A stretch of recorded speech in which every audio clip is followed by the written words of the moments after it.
Hey, Sean. Hold on, Sean. Your mic's not on. Oh my gosh, I forgot. It's one of those days, everybody. No, you're good. There you are. All right, let's do it. Hello, everybody. A typical Sean thing just happened. If you know, you know. Hello, everyone. Welcome to the Evil Hour podcast, the all things survival horror podcast, including our experiences, thoughts, and hot takes. We're your hosts, the dudes of dudes, horror enthusiasts, and renegades of the underground. This guy over here. Dom. And my name is Sean Graves. And today, my dude, we are getting into toughest games we've played and gave up on. Sir. Anything for the house? Well, first and foremost, let's just, it's my usual thing. First and foremost, thank you to all our moderators, Lightbright Indie, King J 935, and of course this guy over here, Dom, for being a moderator. Let's see, any in-house news, Dom? Things you're planning?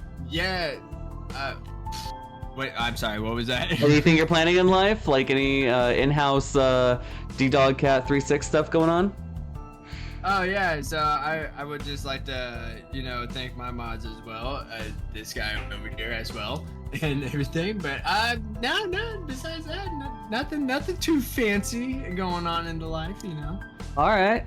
What about yourself? Well, like I had just kind of refurbished the studio space a little bit and moved some things around. So I'm really excited about recording more tones and things. In fact, I'm going to send you some audio of something I was working on like last week and the week before that. So yeah, I'm really excited with just kind of how it'll mesh together, all the things, Heck yeah. So yeah, dude. Your boy over here has been a busy boy. Let me tell you what, it's just been working, messing with projects. That's pretty much it with me. Seriously, this week was like the work week. It was the workhorse week. I think that was the set tone for real. Agreed. So let's get into it. Dom. Yes. Since we were kids, I'm sure we've played many of video games, and for myself, I remember starting off on like Super Mario Brothers. The princess is always in the other castle. Like, I never beat Super Mario Brothers. I think never, ever, ever in my life. So, that sets the tone for games that were so tough that I just gave up on them. It's really funny that you mentioned about Mario Brothers, because I did not add that to my list, but it was on my mind. Oh, it's just an example. Yeah, no. Oh, okay. Yeah. Well, no. Seriously, that's true shit. I'm not gonna go into too much detail on that one, but no. Super Mario's for the Wii. Super Mario's for the Wii. Never beaten it. I don't think it's too hard for me. Honestly, I don't think I've beaten one Super Mario video game. I've beaten a lot of Donkey Kong games.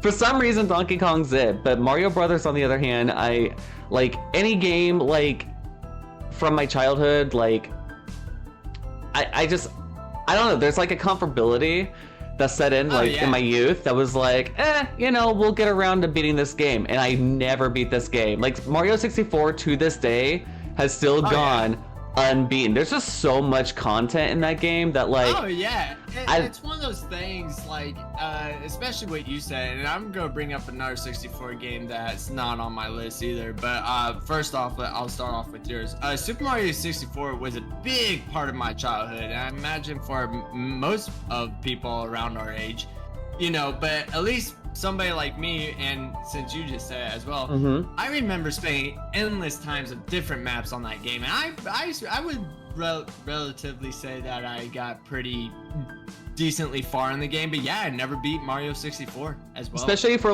our age, at the time, just dicking around on some level, the bomb level. Like my brother would spend hours just running around randomly, The penguin level where you have to go to the top and race it down. I hated that motherfucker. Right? Especially when you find the secret tunnel, and you have to if you use it, then you are disqualified or something like that. I don't know. Anyway.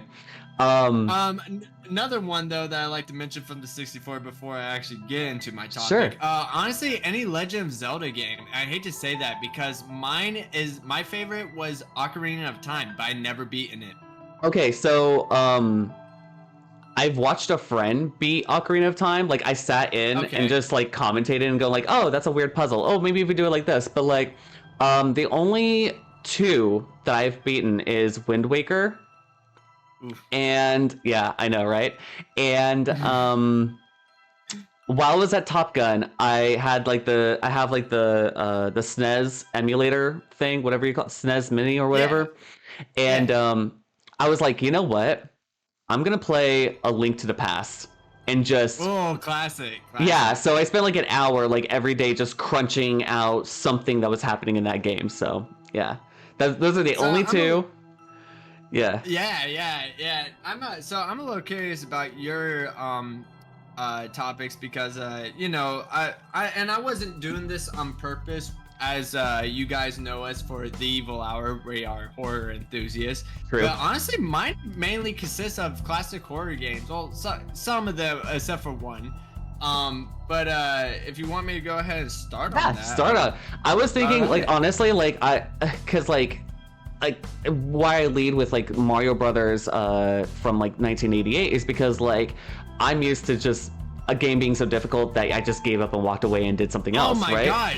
But for this episode, I was like, I don't want to start off in like 1988. I wanted to like talk about maybe two of the most recent, like especially on like Twitch, like a couple of games that like I'm done. Like just based on difficulty and like, you know, playability and all the things that I felt like were, and mine are not even horror. Well, I think one of them is considered a horror game, but it's not really.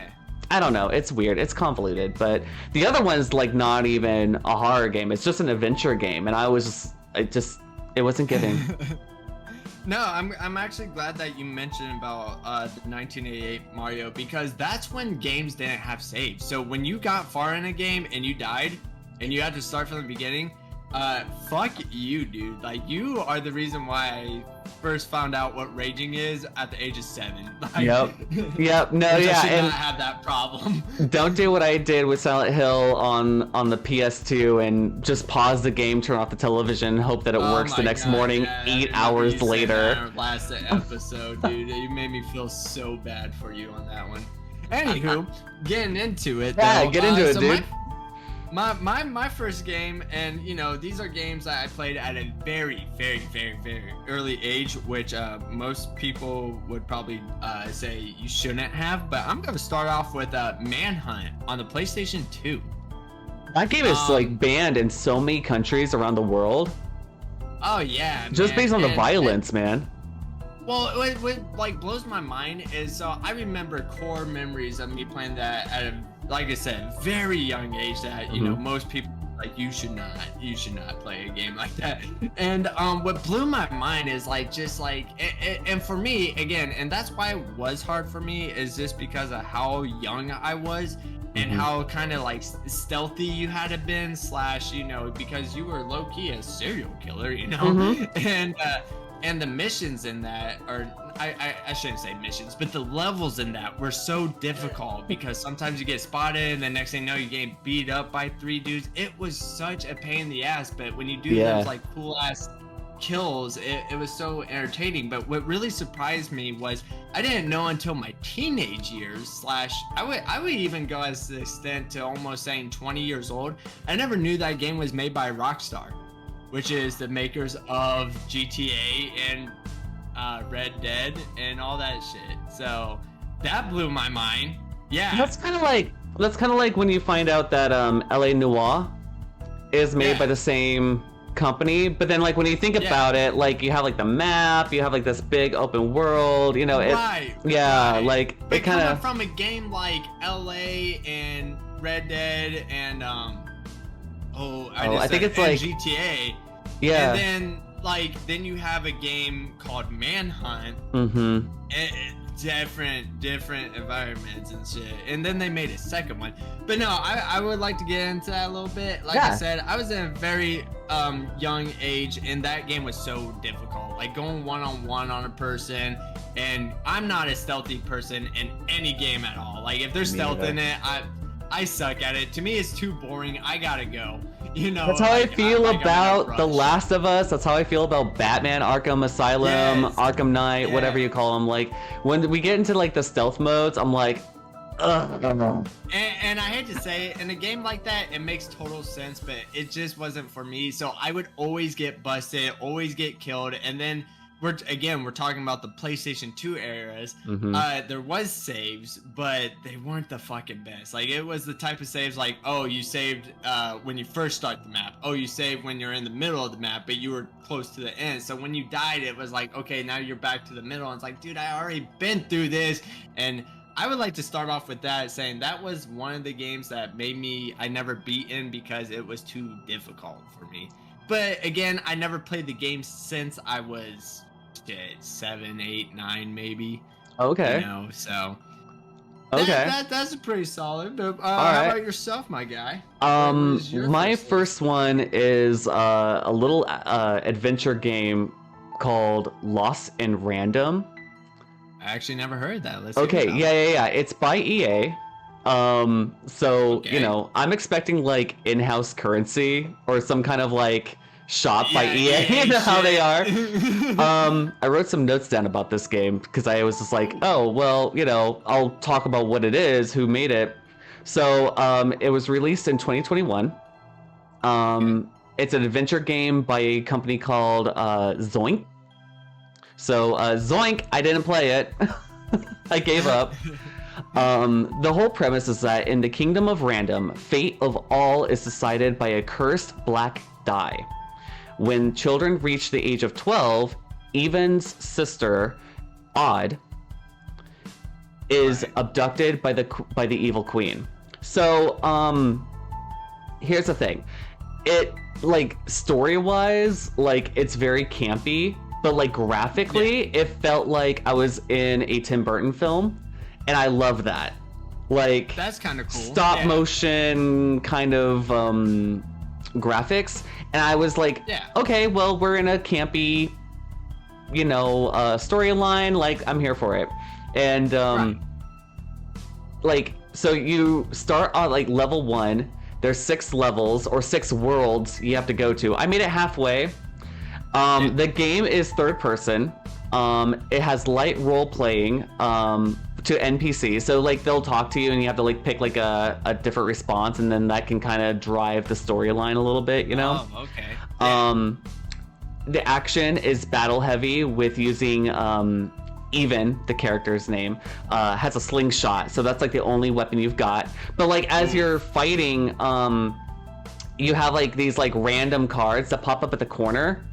And, like, as you level up, you get different cards, and like those cards have different abilities, like instant death everything, or freeze time, or whatever. So that was like a cool mechanic. And then like Even finds a dice in like I think level 2 or something like that, and so she throws her own die, whatever random number that is.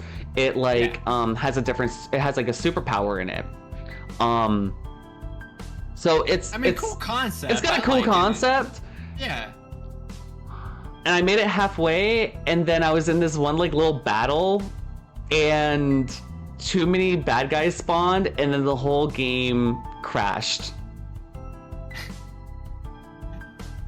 And I remember that stream on Twitch like years ago, and I just was like this.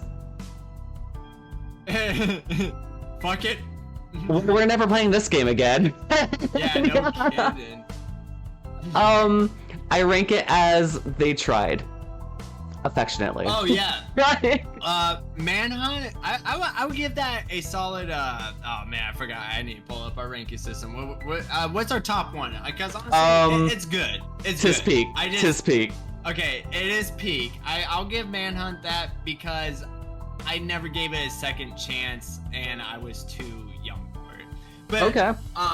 Moving on. Is that all for yours? Yeah. That's Lost in Random. Right. That's the only reason why I never went back, is because the game just crashed. You know what? I was invested. I was so invested. Many experience with that, and that's not even funny. But I'll be honest with you, I can't tell you what games it was on, but you'd be amazed how many times I had a game just. I'm not talking about today's time or anything, but just like crash. I'm like, never touching this again. Yeah. Doesn't it suck that like, side note, don't you feel like it kind of sucks that like we pay money online and download this software, like we don't even have CDs anymore, and like a developer will just be like, that's it. Like, I'm sorry your game crashed on you. That is not my fault. I'm like, yeah, it kind of is. Like, especially with bug fixes and everything. Like, they're updating games every day. Like, I can't tell you how many times I download a game. It's like, oh, there's an update tomorrow. Oh, there's an update that same day. I'm like, what the fuck?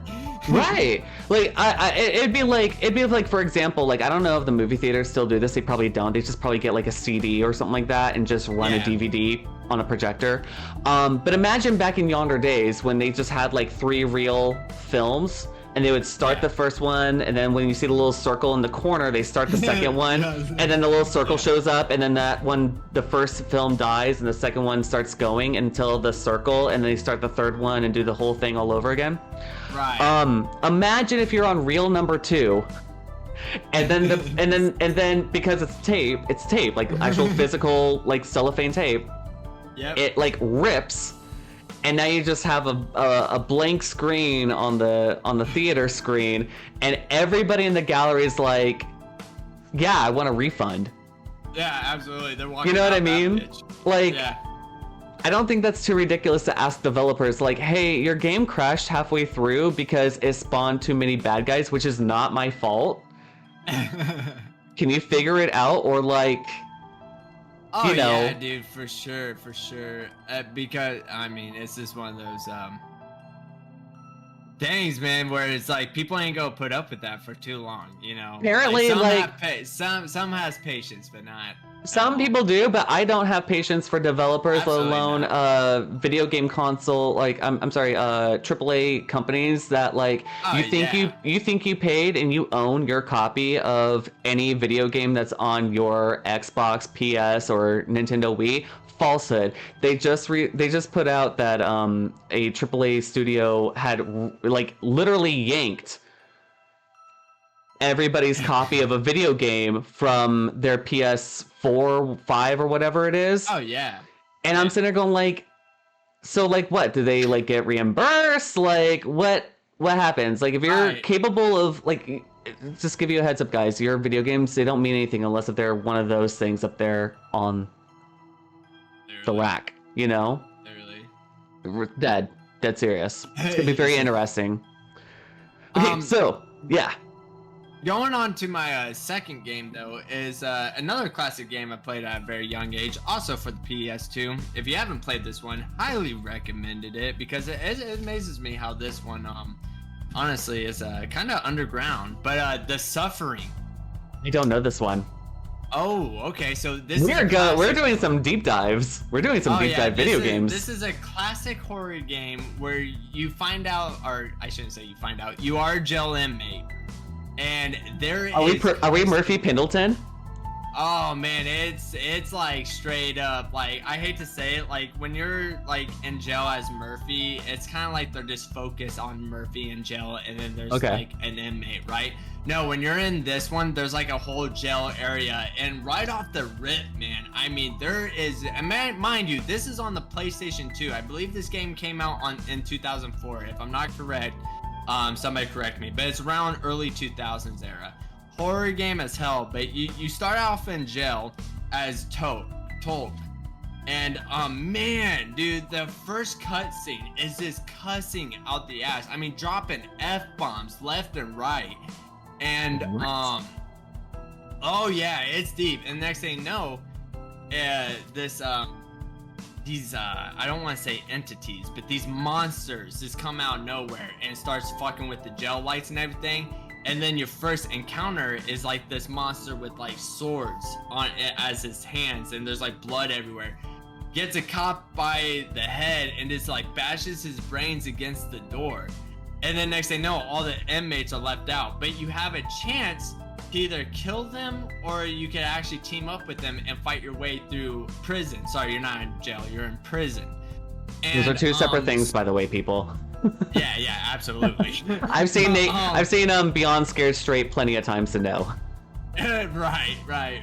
And so you're running through this prison throughout the game, man, and it just like you start having flashbacks of seeing your wife and seeing your kids, and like they're screaming like, "Dad, don't!" like, "Dad, no!" And like you hear screaming, and then next thing you know, you get like these little mini boss fights, but they're hardcore, dude. Like this one guy, it's funny that you mentioned about the movie reel, because one of them is a movie reel ghost, and he's like kind of a doctor who likes to torture people back in like the 1800s. That's so cool. There's this fucked up things, man. There's like these alien looking crawly things that has needles in them, and that's one of their things is they like rip a needle out of them and they'll throw it at you and everything.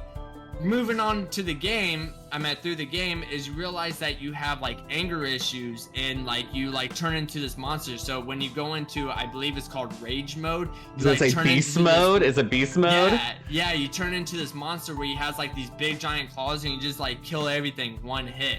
But so what's cool about this game is that is part of the ending zone. So if you decide to kill some of your inmates, you're gonna get a bad ending, because I'll get into that later about this whole game, because unfortunately, just like how we're talking about in this series, I have not beaten it, but I have watched it because I was like, this is a part of my childhood.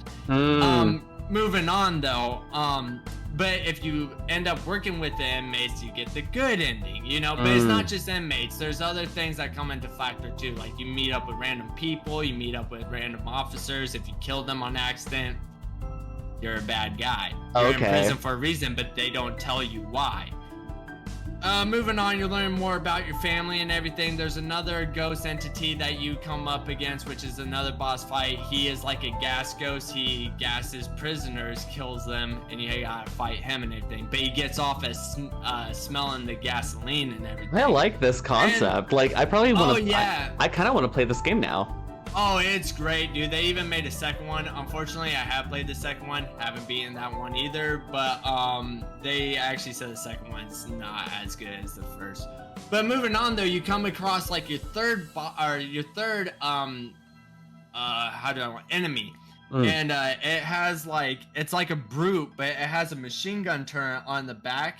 And that's crazy, man, because you see this guy like tied up to a post. It's a police officer with a bandana around his eyes. And he's like, what the hell's going on? Like, I hear something. Next thing you know, you just see gunshots. Bam, bam, bam, bam, bam, bam, bam.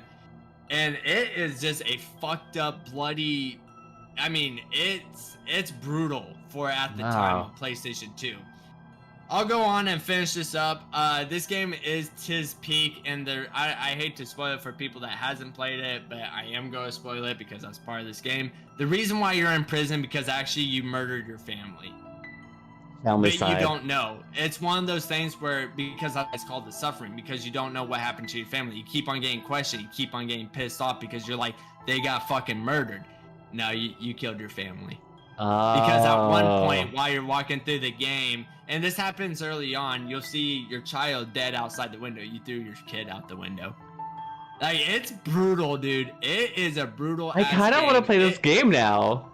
Oh, dude, and what sucks about it too is actually I started playing it again on my stream actually last year, and again I got so far in it, and this is why I gave up. It is a game just like Manhunt, where if you die and you're on to the next level, you're starting way the fuck back, damn near the beginning, dude. But I kind of like that because there has been times where in levels where I turn into beast mode, I got a police officer right beside me, and I'm like hitting everything, and then he, by the way, NPCs in that game act stupid as hell. That's the best way, because they're like, oh, there's a guy over there, and they walk in front of you, and you're like, no, and then when you kill them, you get like a little like, oh, like you hear voices in your head like, yeah, you like that murder, didn't you, or something like that, because you're a bad person. Yeah, it is a fucked up game. I wish I had beaten it, but again, it's one of those games where at an early age, that pissed me off. And side note, I actually never owned the game. I always rented it. So that is Okay. another reason why. But I did, like I said, I did revisit the game last year for my stream. But that's what happened was I was getting stuck on levels. I kept on dying. It was starting to be damn near at the beginning, and I never finished it on my stream. But I want to so bad because it is a great game. If I recall, the Grudge video game, didn't it also have that kind of mechanic with saving in that like you got so far but then it would kick you back? Yeah, if you die at all in the game, you have to start the whole level over. Yeah. And there is a lot of ways you could die on the game. If you didn't go swipe right, you fucking died. If you didn't put the little circle that I told you about where you gotta follow it with the fucking Wii remote, you died. If you run out of flashlight batteries, you died. So there's so many ways you could die in that game. It's like, fuck. Yeah, that's not okay. So mental note to like everybody. That's not how we do these things. And if that's what blows my mind. Is granted, it came out on the Wii, so yes, earlier stage, but like at that time there were saving points. Like why are we playing it like a Nintendo, bro? Yeah. Like what the fuck? Yeah. But, what's your next game, man? This one is it's a deep cut, much like yours. What was the name of that one again? The Suffering. The Suffering. Okay, The Suffering. Have you heard of the Sherlock Holmes games? I have, but I never actually looked into it. I'm gonna write down The Suffering real quick because I'm very interested in like playing Soul Based Night. Yes. Suffering. Okay. So, the Sherlock Holmes video games, they are developed by a company called Frogware, okay? I've played 3 of them, but one of them online, or here on Twitch, called The Devil's Daughter. And it is a sequel to Crime and Punishment, which is a reinvention of the classic. So they did like the classic Sherlock Holmes for a minute, like, you know. And then, you know, Robert Downey Jr. came into a film, and so they made Sherlock Holmes look like Robert Downey Jr.-esque. No. Yeah, and that was Crime and Punishment. And then after Crime and Punishment comes The Devil's Daughter. And then after The Devil's Daughter, they just came out with like a new one too, which is like 5 chapters or something like that. Yeah. I think it's also based on like how Sherlock became Sherlock and like the little mysteries in between. So Frogware has been doing this for a minute, okay? Right. They decided to do a video game called The Sinking City. It is based off of a bunch of pulp fiction novels, horror sci-fi novels called The Call of Cthulhu. Oh yeah, I heard of that. Okay. Yeah. So it's also a board game. It's kind of D&D-esque, if you will, where you have an insanity meter, you have a life meter. So the more you interact with things, like your insanity goes down, right? Or the more you're around monsters, the more your insanity goes down. Correct me if I... Oh, dude, that reminds me of Amnesia a little bit. But, correct me if I'm wrong, but Call of Cthulhu is a old game as well, right? Yeah, so there's been like a lot of Call of Cthulhu games in particular. Like, yeah. In fact, there's one that is on the 360, I believe, and And this game, I believe, was a 360 game. The Sinking City was also a 360 game. But it's a different spin. It's a different, like, there's so many, like, the mythos of Cthulhu is like something that H.P. Lovecraft and a lot of his friends developed over time. They would like write letters to each other about like, oh, this cult, you know, these people, this place, you know, like they built up this mythology of a character thing. Right. Free audiobook on YouTube. Check it out. And so Frogware is like kind of jumping into, literally a frog is jumping into a video game that I think the pants were too big for them and they were trying to fill it, and here's why. They do really well with whodunits. So the whole game is pretty much like you talk to an NPC, they say, oh, you know, we have this problem. Oh, well, you play well, actually, let me just tell you. So, set in the 1920s, a private investigator named Charles W. Reed searches clues to the cause of a terrifying visions of other shenanigans that happen around him too. So he's having like, terrifying visions, but other things are like terrifyingly happening around him. And oh yeah, Cthulhu is in it. So and also like a lot of like kind of sidebar racism too, because it's the 1920s. Oh, that makes okay. Yeah, like no, like dead serious. Frogware like kind of screwed up, and here's like they screwed hard up. They had like imagine like the laundry list of NPCs that a developer can create. They only made one guy for like African American descent. That is it. Oh no. They gave him like different hair, they gave him like a different voice, but like it literally the face is the same face, just on a different person. Oh no. So like here I am going like, okay, well this is confusing because I don't know if you're wearing a wig. You know? Right. You're like, who are you? Yeah, right. It's open world, so this is very much in the line of like Rockstar with, what do you say, like the sandbox games. The only way you have to navigate is like certain sections of the world. I remember like our street based, you just roam around. There's like plenty of like houses and interactions with different places that you can do. Yeah.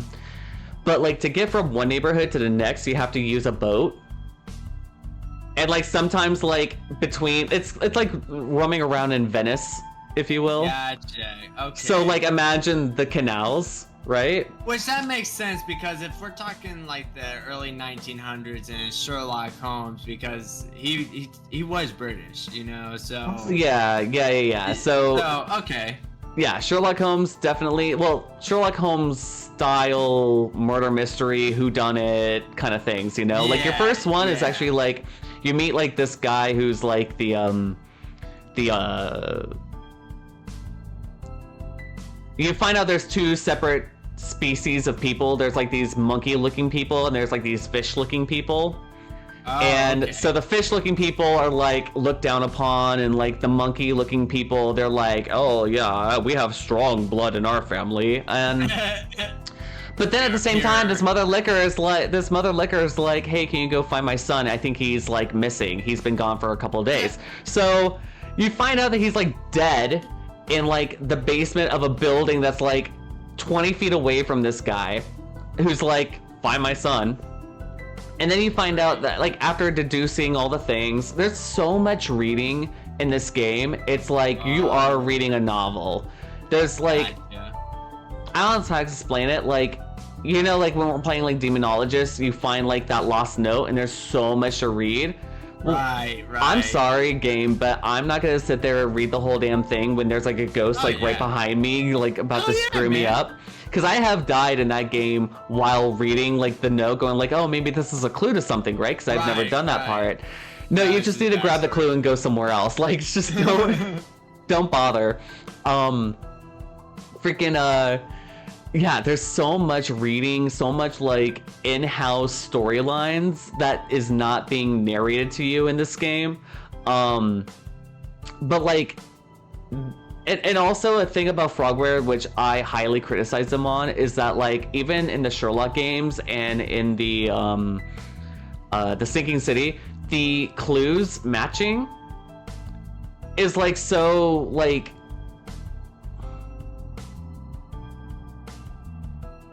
You could just be matching anything just to get by. Gotcha. You know what I mean? Like, you could be matching anything. You could either blame the guy who looks like a fish to be the killer or not, But either way, like, you still have to meet the guy. Right or wrong. Yeah, like, it's so convoluted. It's like, it's to me, I'm not looking for an easy out, but like at the same time, it's sitting here going like this.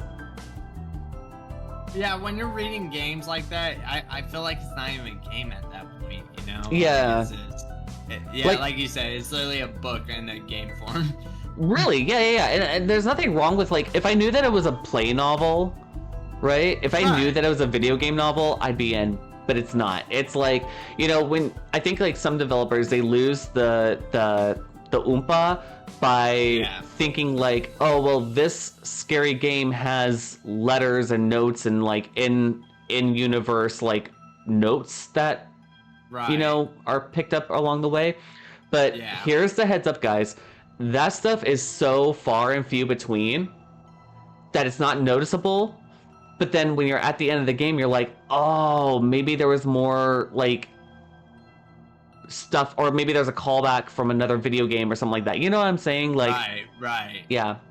The reason why I did not play this game any further than what I already had, this was another game that I streamed, and I got past the tutorial mode, went underwater, saw Cthulhu, kind of, saw the cult that lives underwater, Yep.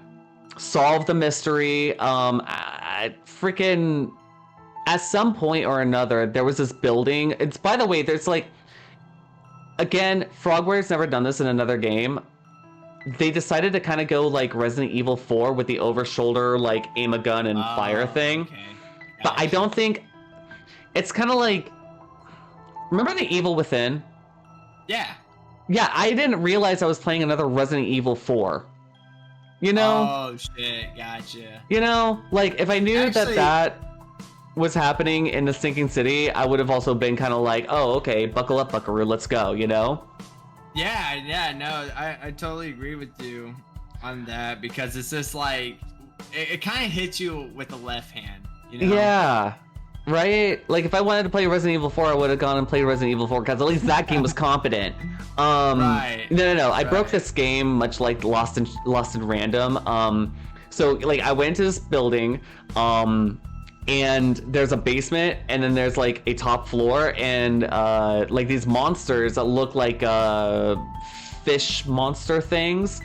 In fact, it's in my intro, like, reel, okay? Oh, okay. Like in the middle, like where it like before it cuts, and you see me like, going, oh yeah, on deployment we used to speak whale, like, hello. Like, oh yeah, I remember that. The scene right before that where it goes black, that is the Sinking City, and like that moment there is the reason why I stopped playing it, because I would go into the house. The whole scene is that I kept on going in, trying to find like clues or like things inside the game to help me, like, I don't know, make bullets or something like that. And bullets are in-house currency in this game for some reason. So you're like handing a bullet to like a lady who's telling you your fortunes. But anyway, these monsters keep on spawning. I'm running out the house thinking like, well, if I run out of the house, I'll be safe, because they don't spawn outside. They spawn inside the building. These motherlickers started spawning outside. I was like, whoa! And so I like ran off in the other direction. And as I turned to look at the monster, the game went, and then black. And I was like this. And then that was it. I was done. Yep. So, what would you rank that? They tried? This game, it was...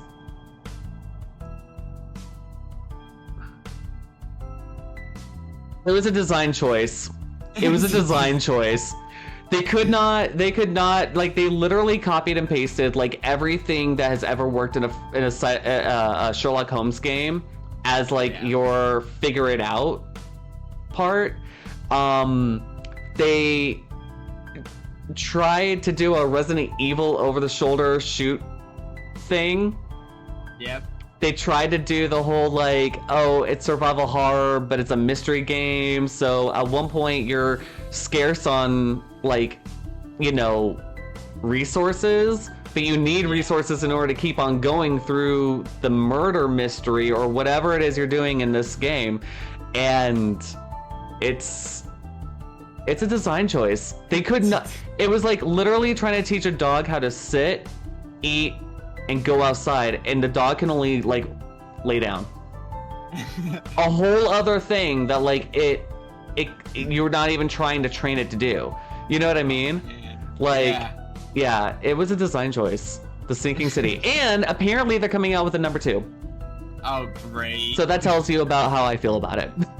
I am not bitter at all. I kind of want to play it, but I don't want to deal with the hours. Oh no, I don't blame you there. Yeah. There's so many hours. Like I said, when and I know you're not like this, but personally, I'm not a reader at all. Like, if it's quick context, like a Silent Hill, like, oh, James, blah, blah, blah, you know, then, yeah, I'll read that. But, like, and when you put through the whole game, it's a fucking novel. You lost me right there, buddy. I'm not a reader. If you cannot sum it up, don't add it in. If it's not pertinent to the lore, I know that like what they were trying to do was stay true to the like the H.P. Lovecraft lore. They're trying to stick to like, you know, that universe, but there's so much in that universe that you can do. And honestly, like the map, it's a freaking huge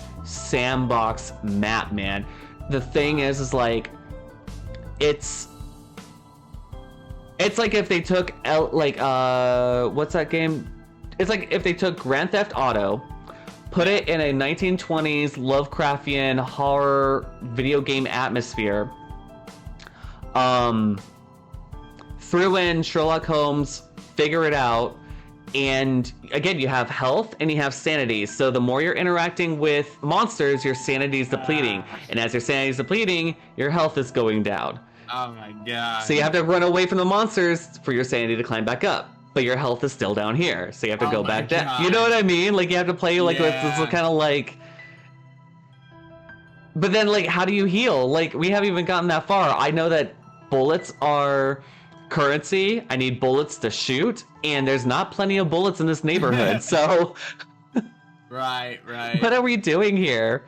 And then that's not even mentioning... You know how it is with sandboxes. There's the main mission, and then there's all the side missions. Oh, yeah. I don't even think I was on a main mission. I don't like when I was playing. I don't even think I was on a main mission. Games like that, where I found out I was on a side quest this whole time. I was like, oh my god. Yeah, and I refuse because I saved over that file going through like that direction for the side mission. I think I like seriously monkey fucked myself so hard that like I don't think there's a way for me to A, recall that data, 2, even want to continue down that you know road, and 3, I might as well just start all over because I don't know what the hell I'm doing. Like it's been like 3 years. Like yeah, does that make sense? Oh no, 100%. Like for my third and final game, I'm gonna get into that, and people are probably wondering about this one, like, wow, why aren't they saying it yet? Well, at least me. Why ain't they saying it yet? Mine is a Dark Souls game, man. I'm gonna get into that really hardcore. Now, before I start on this, can I collaborate? Can I collaborate with you? I would like to get my trophy here. I have beaten Bloodborne and Elden Ring. So, but Elden Ring with assistance, but I have beaten Bloodborne by myself. So at least I could say that. But Dark Souls, Demon Souls, never beaten it. But what did you say? I'm sorry. I was gonna say I can collaborate with you on this because I played Dark Souls 2. When it first came out, and I noped as soon as I turned it on. Brother. So every once in a while I'll get bored on my stream and I'll play a good old Dark Souls 3, and sometimes I'll mod the fuck out of it where like it will give me like random weapons because that's the only way to get my attention on this motherfucker. So those of you that I would hope to God you know any Souls-like game is you spawn die, and if you're really good at that game, I praise you because I am not a dodge, hit dodge person. It's like once I'm in there, I'm just like hit, and then they're like, douche, and then you're dead. Yeah.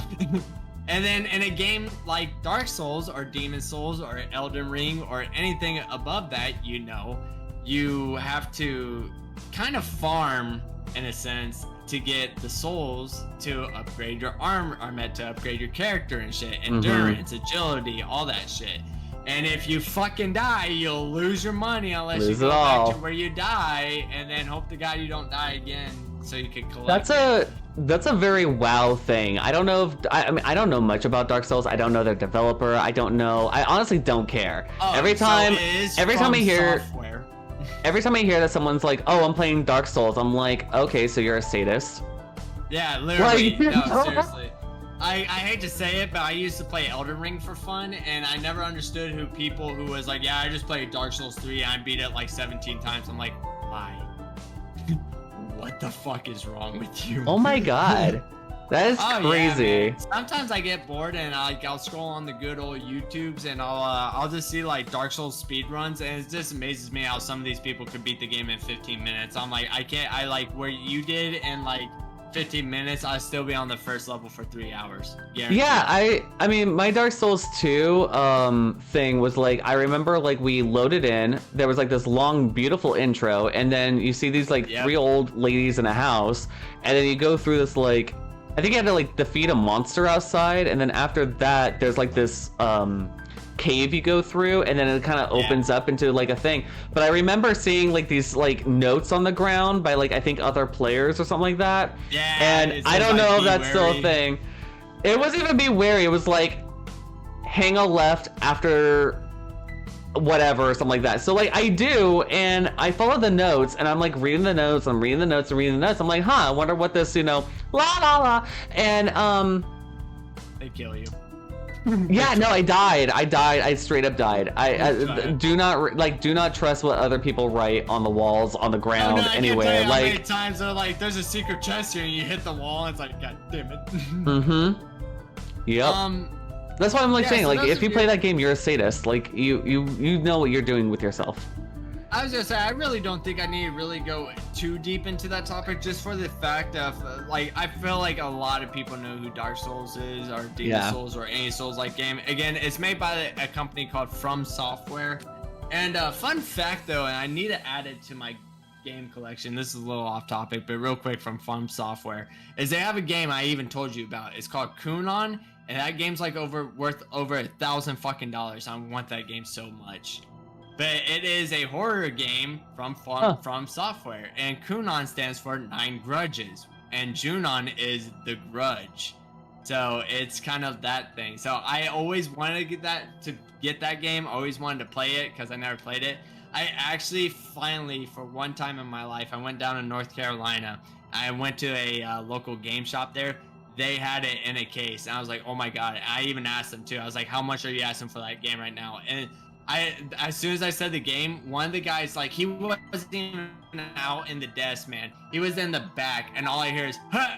And I was like, that told me my answer right there. And dude was doing little typey types on computer, and he goes, yeah, we're asking $1,200 for that. And I was like, holy fuck! Oh. Yeah, and may I remind you, that wasn't even sealed or anything. That's just the copy of the game. So I always wanted to get that game to add to my collection because it is a horror game, and it's made by From Software. So, yeah, again, I don't think I gotta go into much detail of From Software. You know who they are. They're the biggest assholes in the world, and whoever created From Software or / created the Dark Souls series or Soul-like series, you need to get some physical help, my guy. Seriously. Jesus Christ, you enjoy people suffering, man. But hey, man, some people love the challenge, and that game is a fucking challenge. But yeah, man. So that's a game that I easily gave up on. Now, I would like to a little bit touch bases on Bloodborne / Elden Ring real quick before we head into yours. I'm done. Those were my No, you're good. Elden Ring, real quick, is the reason why I was so in depth with that one, because Dark Souls and Demon Souls, they are a little free roamish, but dude, Elden Ring 1 is beautiful story, beautiful cutscenes, beautiful bosses, and it's an open world fucking map. So they actually took Dark Souls into open world, and I think that was the best fucking thing they ever done.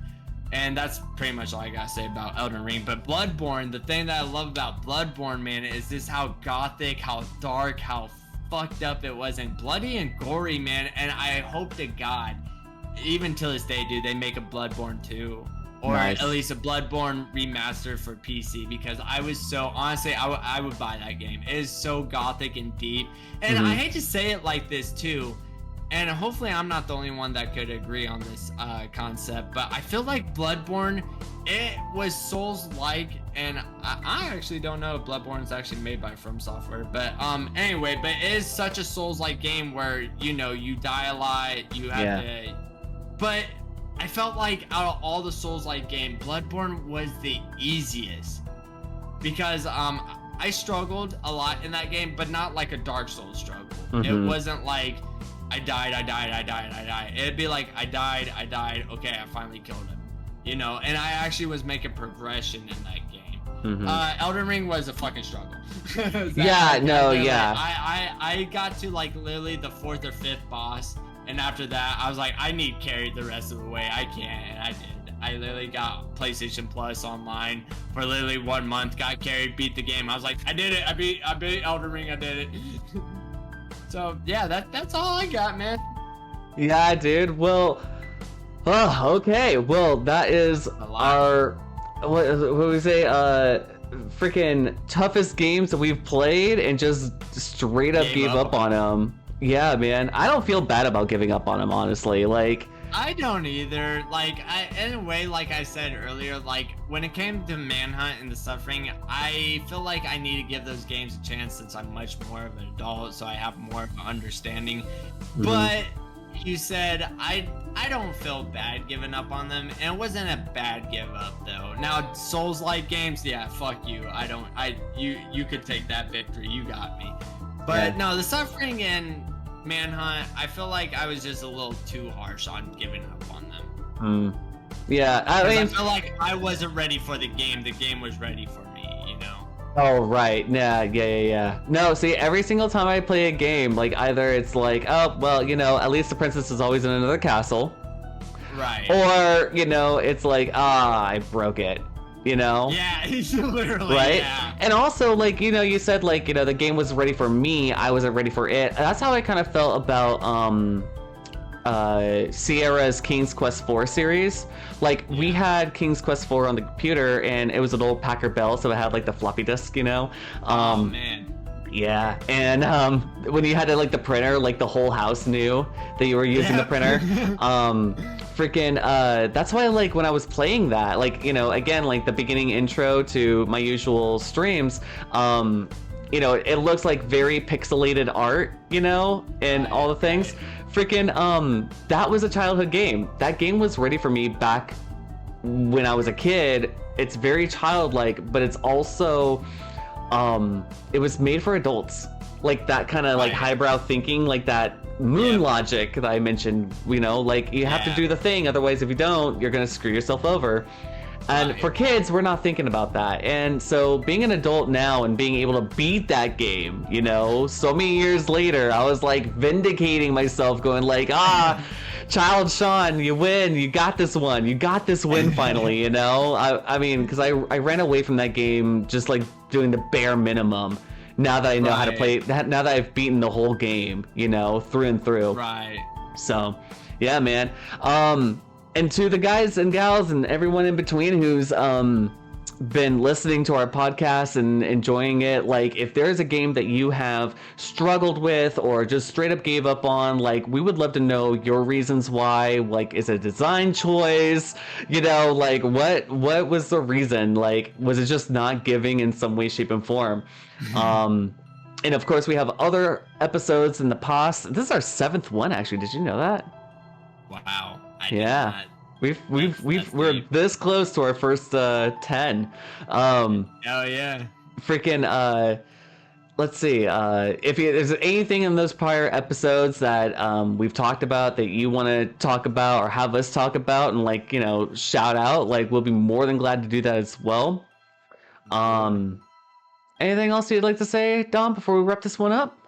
Nah, I'm just gonna cut to the chase like you normally do. I'd like to thank all my moderators and Sean for always being here and being the big supportive. Without him, you know, he's the one who creates these amazing brainstorms of idea. And I'd like to thank you as well for being my moderator. Yeah, no probs, dude. Check out the socials. You can check me out on SeanGraves.net. There's also the YouTube between Dom and I as well. There's the Discords as well in our chat boxes, and you know, we post on Twitter as well. as life goes on. So Yeah. I'm gonna wrap this up here, my dude. We did a solid episode. Like, we're starting to get it. We're just sir. like pounding it in. Our first like 2, man, we were just like, yeah. No, we've been killing it. Right? All right, well, next time we'll be trying to do the same thing we do every night, trying to survive. Don't forget to like, follow, and hit the subscribe button, and join the patronage. Every bit helps. My name is Sean, and this guy over here, I'm Dom. wishing you all the best till then, and we would also like to shout out to our moderators, of course, we spoke about earlier, and to our community. Stay safe from the evildoers out there. Thank you all so much, and yeah, have a good night, guys. Bye.